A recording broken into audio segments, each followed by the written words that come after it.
So everybody, here we are. This is the first step. What you're going to want to do is go to issue.com and type in architectural portfolios. And from there you can start to get an idea of what you like and how you want to present your work and the format in which you want to present your work, and just kind of find a graphic presentation that works for you, and something that you think kind of displays your personality in a sense. So here's a architectural portfolio that I found very interesting. It was very compelling because he wrote it in a format in which it was written almost as a newspaper article. It tells you a story. Here you can see on the right his projects listed with graphic displays to show you a representation of what each thing is. And he goes through each project and starts with a very simple color scheme of keeping the gray, and then writing a long description, and then he'll talk more about the story and show you iterations, and he'll just keep going through.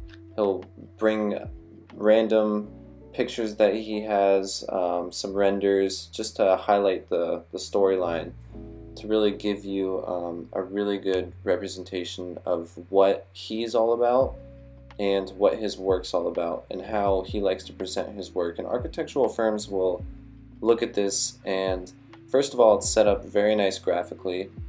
It gives you a lot of information if you actually want to read it. Most of the time these firms aren't actually going to read it on a first glimpse, but if they are really considering you, they'll go back and they'll read it and they'll get a sense of the project, see if it fits in with what they do in their own work and in their own firm.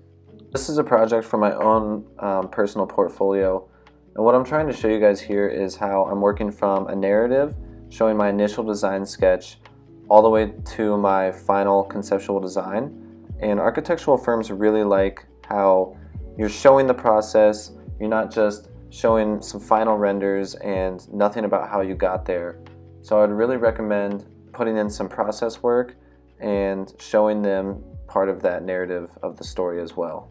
So now I'm going to show you how to create grids. And this is probably the most important thing when setting up a portfolio, because you want to make sure all of the images and all of the text you drag onto your screen are proportioned, because people who look at this all day long are going to see that, and if it's not lined up well or something's out of proportion, they're just going to stop looking at it, and you just want to keep their attention for as long as possible in order to maximize your chances of getting accepted into this firm.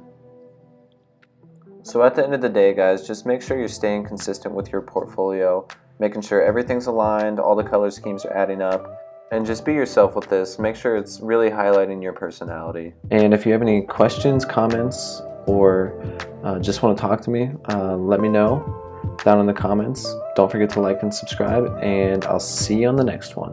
Bye, everybody.